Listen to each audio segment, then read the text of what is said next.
Bienvenue à cet épisode de On se balade en FP. Mon nom est Gabriel Saint-Laurent et aujourd'hui, j'ai le plaisir d'accueillir Dominique Saint-Pierre. Bonjour Dominique. Bonjour Gabriel. Comment vas-tu? Ça va bien. Super. Je voulais te demander, Dominique, dans quel programme tu enseignes, premièrement? Moi, j'enseigne en charpenterie-menuiserie au Pavillon de l'Avenir de Rivière-du-Loup. Super. Depuis combien de temps? Je fais ma 21e année cette année. Quand même. Raconte-moi un petit peu ton background, de où ça a commencé, cette passion-là, s'il te plaît. Si on parle de moi personnellement, je pourrais dire qu'à l'école secondaire, je suis un élève un petit peu malcommode. OK. On va dire ça comme ça. Puis, à un moment donné, durant un été, mon père, il faisait des travaux sur son chalet. Puis, je suis allé lui donner un coup de main pour construire les fondations, le plancher, les murs. Puis, je me suis dit, waouh, c'est ça que je veux faire. Ça, j'aime ça. Ce qui fait que je me suis informé, puis j'ai vu qu'au Pavillon de l'Avenir de Rivière-du-Loup, dans les années 90, il y avait le cours de charpenterie-menuiserie. Donc, je me suis inscrit en charpenterie-menuiserie. J'ai fait mon cours, puis j'ai vraiment adoré ça. Super. Ça a mieux été qu'au secondaire. Ça allait très bien. Ça allait très, très bien. C'est pour dire quand on aime ce qu'on fait, quand on aime apprendre un métier, c'est vraiment une passion. C'est plus qu'un travail. Oui, c'est une passion. Puis, ce que les élèves découvrent en charpenterie, puis je pense que c'est la même chose dans d'autres programmes de formation, c'est que si je prends mon exemple de charpenterie-menuiserie, les jeunes qui viennent, les jeunes et plus vieux aussi, c'est qu'ils pensent qu'on va couper du 2x4, cogner du clou, puis ainsi de suite, mais ils découvrent que quand ça vient le temps de tailler une pièce, ça veut dire que j'ai interprété un plan. Ça veut dire que j'ai fait des calculs. Ça veut dire que j'ai fait du mesurage. Par après, je vais venir tailler ma pièce puis l'assembler. Puis des fois, c'est ce petit côté-là que les gens le découvrent pour dire « Ah, il y a beaucoup plus de techniques que je le pensais en formation. » Oui. Un pouce fort puis un pouce faible, là. Ça ne fonctionne pas. On n'apprend pas ça à l'école. Non, exactement. C'est vrai. Puis je dis souvent aux jeunes, ce que vous venez chercher ici, on ne connaît pas l'avenir. Peut-être que vous allez travailler dans le métier, peut-être pas. Mais une chose qui est sûre, c'est ce que vous allez avoir appris avec nous va vous servir toute votre vie, tant au niveau personnel que dans un autre travail. Oui. L'attitude qu'on va avoir envers notre métier, où est-ce qu'on va toujours rechercher le travail bien fait. Qu'est-ce qui te passionne le plus de ton métier? Plein de choses qui me passionnent. C'est de leur enseigner comment construire une maison de A à Z. Ouais. Et c'est passionnant de dire que les j'imagine. jeunes y apprennent beaucoup, ils grandissent. Tout cet apprentissage-là, ben ça, c'est passionnant de dire on va accompagner l'élève pour qu'il soit presque autonome. Quand je dis presque, parce qu'il a besoin de l'expérience à aller chercher en chantier, mais qu'il ait une bonne base, une base solide pour qu'il comprenne là, tout le processus de construction d'une maison. Ça, c'est passionnant. Tout à fait. C'est un besoin de base, se loger. Oui. Il y a de quoi de satisfaisant de construire quelque chose, puis une fierté, en fait, là. Une fierté, puis aussi de prendre un plan, un document, qui soit papier ou qui soit sur une tablette, puis de venir reproduire en réalité un bâtiment. Oui. C'est valorisant. Vraiment. Oui. Ce qui est beau, c'est que ça s'adresse à tout le monde. Oui. Peu importe l'âge, Oui. peu importe homme, femme. On voit des femmes qui viennent en charpenterie, jeunes, moins jeunes. On fait souvent la tournée des écoles secondaires, présenter notre programme.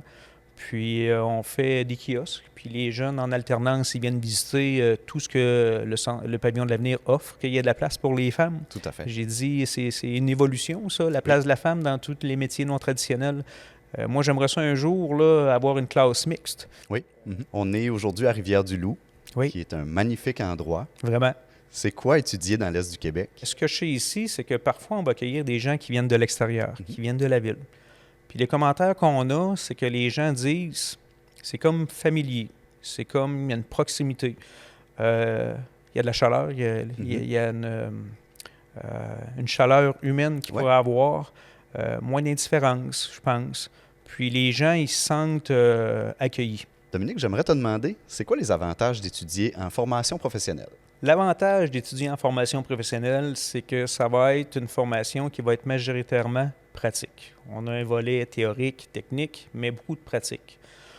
Puis souvent, je rappelle à mes élèves la chance qu'on a, puis qu'ils ont, de pouvoir venir manipuler du matériel, puis construire, puis que ça soit intégré dans la formation. Ensuite de ça, dans les autres avantages, c'est que quand les jeunes vont finir leur formation, ben, ils vont obtenir un diplôme. Puis ce diplôme-là va leur permettre de pouvoir évoluer sur un chantier.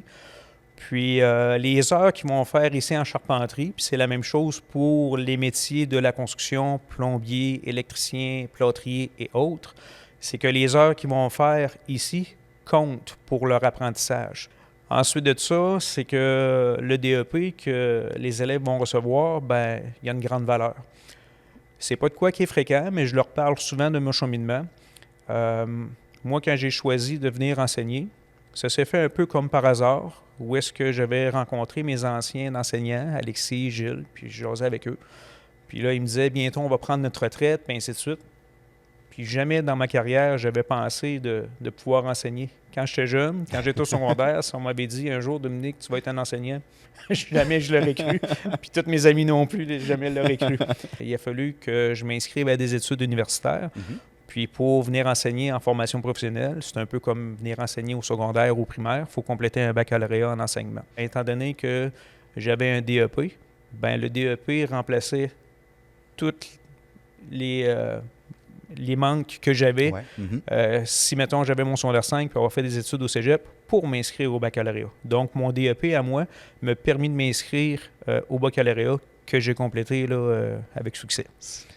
Félicitations, premièrement. Merci beaucoup. Puis c'est pour dire la valeur d'un diplôme d'études professionnelles. Ça a une grande valeur. C'est une très grande valeur. Au-delà de simplement venir travailler sur un chantier ou quoi que ce soit, pour moi, ça a eu toute cette valeur-là, mais en plus, dans mon parcours, ça m'a permis de m'inscrire à un baccalauréat à l'université. Moi, aujourd'hui, après 21 ans d'enseignement, quand je me remémore les années que j'ai fait avec les élèves, il n'y a que du positif. Même s'il y a des journées qui a eu du négatif, on l'oublie parce que le positif prend toute la place. Puis la beauté de la chose, tu n'es pas tout seul. Oui. Vous êtes une équipe. Oui, une belle équipe. Oui, vraiment. Plusieurs professionnels autour de vous. Puis avec le contact des élèves, il y a une proximité, puis comment je pourrais dire ça? C'est que ces élèves-là vont évoluer, ils vont grandir, puis il y a un petit peu de nous à l'intérieur de ça, si on veut, dans leur cheminement. Ton objectif numéro 1, c'est qu'ils réussissent. Exactement. C'est rentrer travailler le matin, c'est agréable. Ah, j'en doute pas du tout. J'en doute pas. Puis même dans tous les centres qu'on a visités jusqu'à maintenant pour cette série de balados, il y a un feeling. Il y a quelque chose, je trouve qu'on se sent bien dans les écoles. C'est très professionnel. Il y a un bel accueil. On dirait que ça te met en confiance. Oui. Tu rentres, il y a un beau respect. Qu'est-ce que tu dirais à quelqu'un qui hésite à s'inscrire en formation professionnelle? Je ferai une petite investigation à savoir, premièrement, est-ce que c'est vraiment ça que tu veux faire? OK. Si la personne confirme, après avoir discuté avec elle, si c'est vraiment ça, je lui présenterai tout ce qu'on offre en formation professionnelle au point de vue des installations, notre façon de procéder, notre séquence de travail, qu'est-ce qu'on va apprendre, le résultat que ça va donner.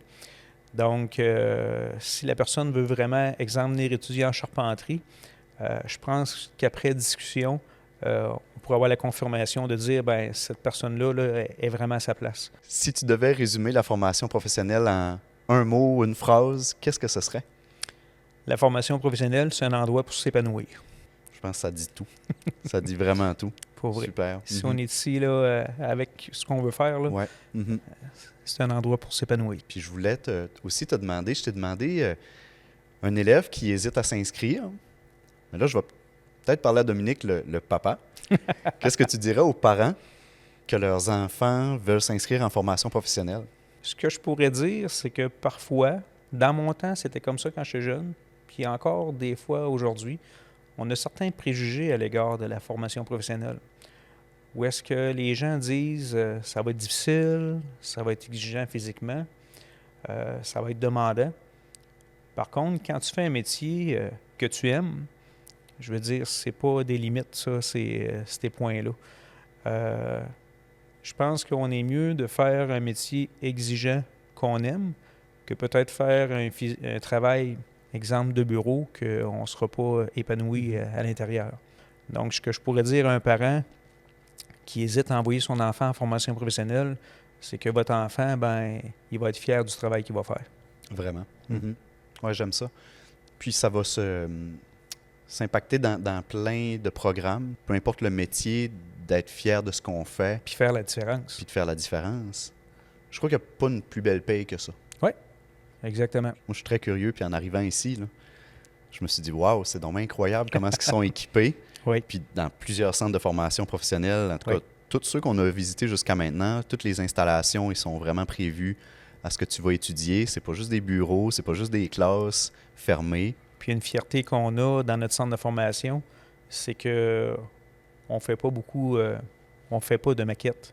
Tout ce qu'on fait, ça va être de la réalité. Quand on vient faire une fondation de maison, bien, c'est un plan réel de maison qu'on vient assembler avec différents types de coffrages.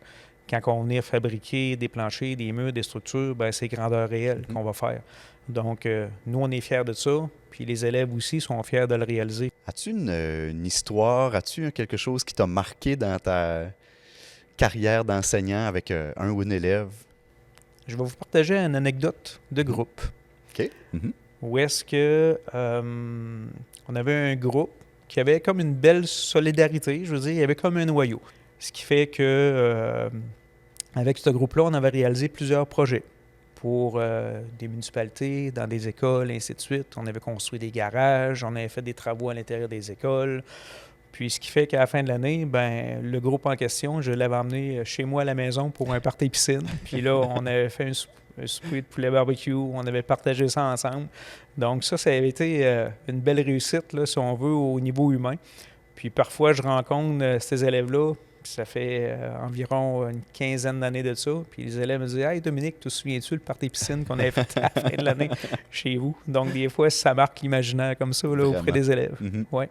Hey, c'est bon, j'aime ça. Puis c'est drôle parce que ça me rappelle histoire vécue à la fin de mon diplôme d'études professionnelles, moi aussi. On s'est fait un souper barbecue. C'était chez quelqu'un qui faisait partie du cours, mais les enseignants étaient là avec nous autres. Ça a tellement été un beau moment. Où ce que tout le monde qui avait terminé l'année était là, était content d'avoir réussi, d'avoir fini. Puis si bol, c'est un beau moment, ça. Oui, c'est un beau moment. Ouais. Ce que j'aime de mon centre de formation, c'est au niveau de la vie étudiante. Où est-ce que l'élève est toujours mis en avant-scène. Donc, le bien-être de l'élève, son cheminement, et ainsi de suite. Puis, la mentalité du centre de formation professionnelle Pavillon de l'avenir, c'est de dire, on va développer et entretenir l'esprit d'équipe, puis le bien-être de l'élève. Mm-hmm. Puis, l'école a une technicienne en loisir, où est-ce qu'il y a beaucoup d'activités étudiantes qui sont organisées pour que les élèves puissent se rencontrer après l'école, après les heures de cours. Mm-hmm. Mais aussi, c'est qu'on a la possibilité d'organiser des activités durant les heures de classe. Puis je me souviens qu'il y avait un élève qui venait de la Gaspésie, puis qui m'avait dit dans l'auto, il dit « Dominique, c'est la première fois que je vois le pont de Québec de ma vie. » Ça m'avait touché, puis je m'étais dit, cet élève-là, lui, plus tard, là, il va se souvenir que quand la première fois qu'il était allé à Québec, puis qu'il a vu le pont de Québec, ben, c'était en formation professionnelle. Oui, ça a marqué sa vie. Oui, puis moi aussi, ça m'avait touché quand il m'avait dit ça. J'en doute pas, vraiment. Dominique, qu'est-ce que tu apprécies le plus dans ton métier? J'aime tout. Ce que j'apprécie le plus dans mon métier, c'est d'accompagner les élèves, les voir cheminer, grandir, mais surtout apprendre. Ça, je veux dire, ça n'a pas de prix. Vraiment de voir l'élève apprendre, puis de les côtoyer durant la formation. Puis ces élèves-là, ben, à la maison, sur des chantiers, des visites, quoi que ce soit, ils disent « Hey, monsieur, ce qu'on a vu ensemble, ce qu'on a appris ensemble, on le fait en formation. » Donc, ça, c'est une facette là, que j'aime beaucoup, c'est qu'on fait du concret. Oui. Dominique, je tiens à te remercier énormément pour cette belle discussion. Ça me fait grandement plaisir. J'ai apprécié participer à votre podcast. Pareillement, c'est vraiment... tu es une personne très inspirante. Je crois que les élèves ont une belle, grande chance de te côtoyer. Puis je te souhaite une belle continuité. Merci beaucoup. Merci à toi.